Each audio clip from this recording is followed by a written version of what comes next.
There is a very specific kind of silence that settles over a city at 3 in the morning. Yeah. It's not just the absence of noise. Right, it's an atmosphere. Okay. It's that time of night when the respectable world is asleep and the city just belongs to, well, something else entirely. It's the witching hour, the exact moment when the facade of civilization is at its absolute thinnest. And that is exactly where Robert Louis Stevenson drops us. Right into the shadows. Welcome to our deep dive. Today we are looking closely at the opening chapter of The Strange Case of Dr. Jekyll and Mr. Hyde. Specifically, the story of the door. And I think for a lot of people, when you recall this story, it's clouded by pop culture. Oh, absolutely. You think of bubbling potions in a lab. Transformations right off the bat. The monster breaking out. But the text doesn't start there at all.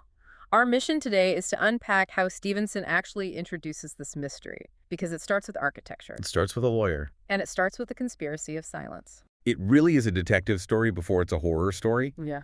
And the detective, if we can even call him that, is Mr. Gabriel John Utterson. And honestly, if you were casting a hero for a Gothic nightmare, Utterson is, he's the last person you'd pick. He is aggressively boring. He really is. I mean, Stevenson spends the first 2 pages just detailing how incredibly dull this man is. He's a lawyer with a rugged countenance. He never smiles. He speaks very little.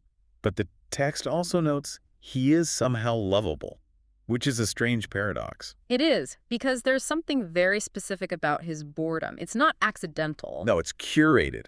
That's the key to his character. Utterson isn't boring because he lacks depth. He's boring because he is practicing this extreme self-restraint. The text says he was austere with himself. Exactly. He drank gin when he was alone to, quote, mortify a taste for vintages. That line has always stuck with me. Think about that. He loves fine wine. He clearly has the money for fine wine. But he forces himself to drink gin, which, let's be honest, was the cheap, ruinous spirit of the lower classes at the time. Right. He does it just to punish his own ability to enjoy life. It's almost masochism disguised as discipline. It is the absolute definition of Victorian repression. He loves the theater, but hasn't crossed the doors of one for 20 years. Because he equates pleasure with a loss of control. And in this world Stevenson has built, the loss of control is the ultimate sin. But this repression, this refusal to engage in vice, is exactly what makes him the perfect lens for the story.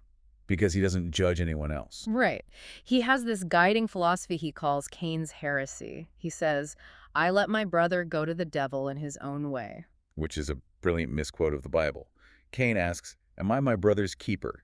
And Utterson is essentially saying, no, I'm not. He acts as the last reputable acquaintance for men ruining their lives. The last good influence. He's the guy you call when your reputation is in ashes, because he won't lecture you. He'll just sit there, drink his bad gin, and help you bury the body, metaphorically speaking. Or legally speaking, he's a repository for other people's secrets, a walking vault. Which brings us to his Sunday ritual. Every Sunday, he goes for a walk with his distant kinsman, Mr. Richard Enfield. Now, Enfield is the complete opposite. He's the well-known man about town. He actually enjoys life. And looking at them together, you'd think they have absolutely nothing in common. The text notes that observers wondered what these two could possibly see in each other. They watched in total silence. They looked bored. But they count these silent walks as the chief jewel of each week. They cast aside business and pleasure just to take them. It's a companionable silence. For Utterson, this is his only real outlet, just walking and observing the city. And it's on one of these walks that the atmosphere of our story really begins to shift. They wander into a by street in a very busy quarter of London. And the setting here is vital to the tension. Stevenson describes this street with an almost aggressive cheerfulness. It shines like a fire in a forest. The shop fronts are clean and bright, likened to rows of smiling saleswomen. The brass is polished, the shutters are painted. It's a thriving commercial artery. It represents the public face of London. Clean, profitable, happy. Until the pattern violently breaks. 2 doors from the corner. Right. The smiling saleswomen are interrupted by a building that just doesn't fit. It's an anomaly. A sinister 2-story building thrusting its gable onto the street. No windows on the ground floor. Just a blind forehead of discolored wall. That phrase, blind forehead, it creates such an immediate sense of unease. It personifies the building. It's a structure that refuses to look at you and refuses to let you look inside. And it bears all the marks of prolonged negligence. The door is blistered and disdained. There is no bell, no knocker. Tramps slouch in the recess. Schoolboys try their knives on the moldings. It is a literal scar on this perfect street. And this visual contrast, the cheerful street and the blind door, it prompts Enfield to point with his cane. He asks Utterson, "Did you ever remark that door?" And that question triggers the true descent into the mystery. Because Enfield says the door is connected in his mind with a very odd story. This is the inciting incident. And notice how the cinematic tone changes right here. We go from a bright Sunday afternoon walk to... A black winter morning. Exactly. Enfield sets the scene. It's 3 o'clock in the morning. And I think we have to address the elephant in the room here. What is the highly respectable Mr. Enfield doing coming home at 3 a.m.? Right. The text is beautifully vague about this. It just says he was coming from someplace at the end of the world. Which is a very polite, very Victorian way of saying he was somewhere he shouldn't have been. Traversing the underbelly of the city, he describes the streets as being empty as a church, lit only by street lamps. It creates this paranoid state of mind. He says he was listening and listening, just longing for the sight of a policeman. And then the physical geometry of the city conspires to create a nightmare. He spots two figures. A little man stumping eastward at a fast clip, and a young girl, maybe 8 or 10 years old, running as hard as she can down a cross street. You can just see it playing out in your mind. Yeah. The two lines of motion converging in the dark. And naturally, they collide at the corner. Now, a collision in the dark is an accident. People bump into each other. But what Enfield witnesses next is not an accident. It is a fundamental violation of nature. The man does not stop. He doesn't check on the child. He trampled calmly over the child's body and left her screaming on the ground. It's the word calmly that elevates this to pure horror. Yes. If he had kicked her in a sudden rage, that's violence. We understand human violence, as terrible as it is. But to walk over a human being as if they were just part of the cobblestones, that is something alien. Enfield calls it hellish. He says it wasn't like a man, it was like some damn juggernaut. A juggernaut being an unstoppable, massive force that crushes anything in its path. But the terrifying thing is, this figure isn't massive.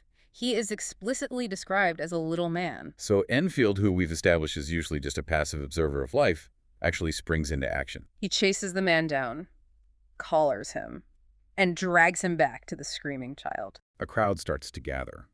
The girl's family arrives.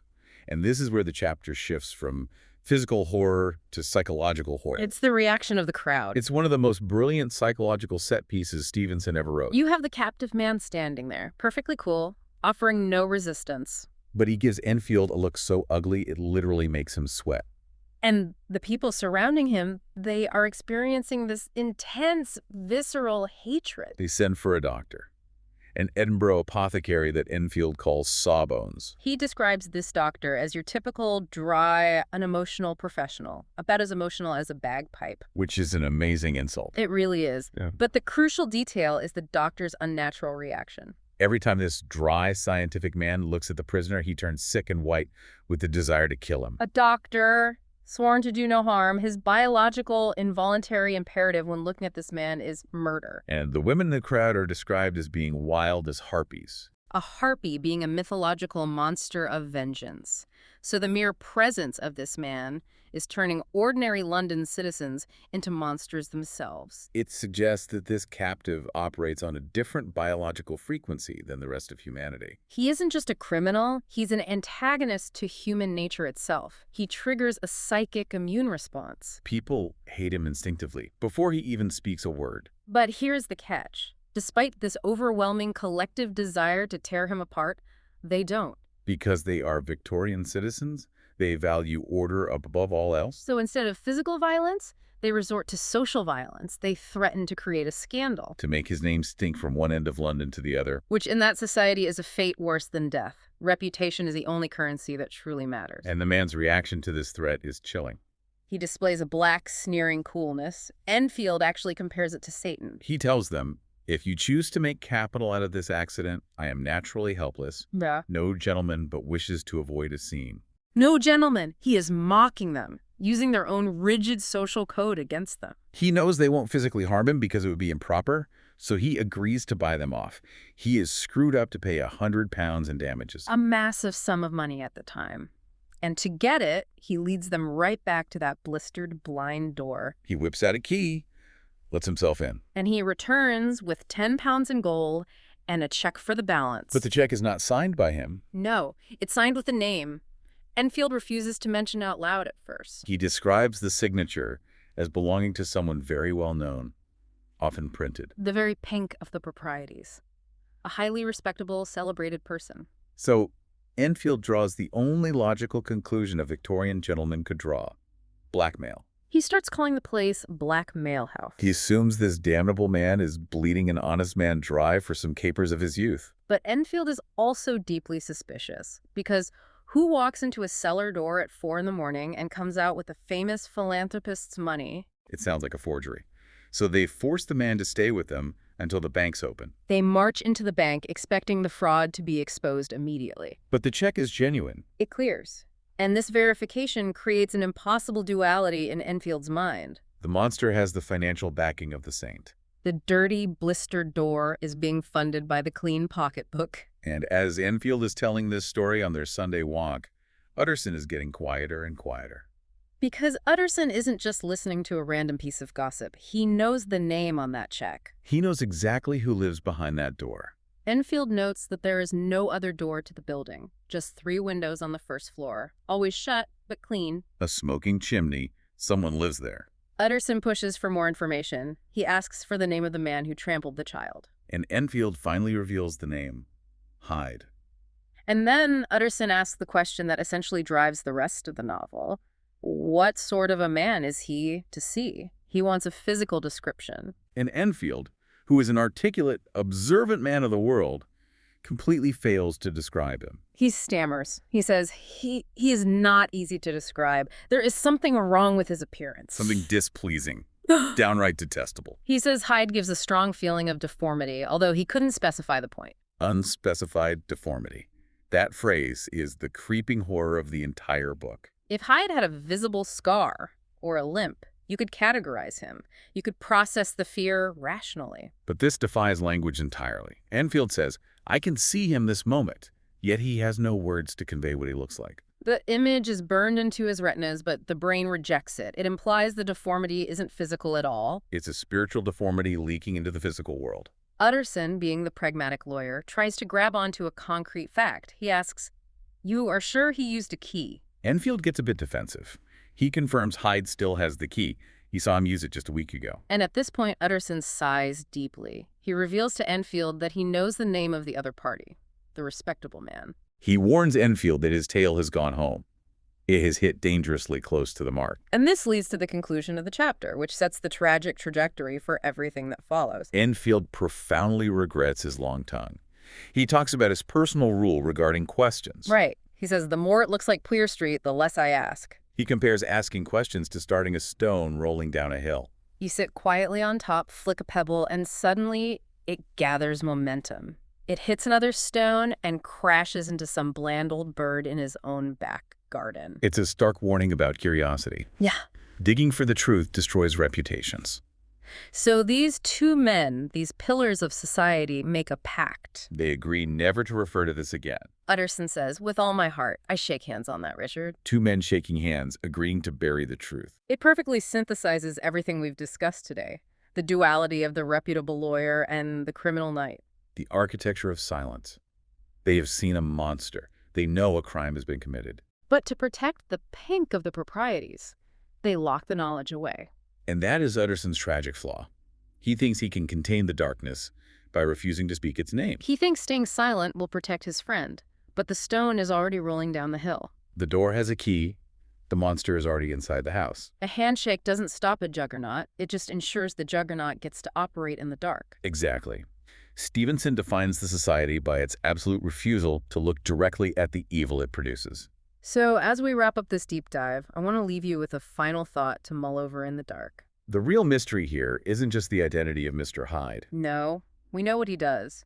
The terrifying question is about the nature of that unspecified deformity. Why does a dry, unemotional doctor want to commit murder just by looking at him? What does it suggest about the hidden, instinctual capacity for evil inside all of the respectable people who simply chose to look away? We all have doors we choose not to remark upon. We do. But the thing about monsters, they don't respect bargains of silence. And they certainly don't respect locked doors. Thank you for walking the foggy streets of London with us tonight. Keep an eye out for blistered doors. Until next time, keep diving deep.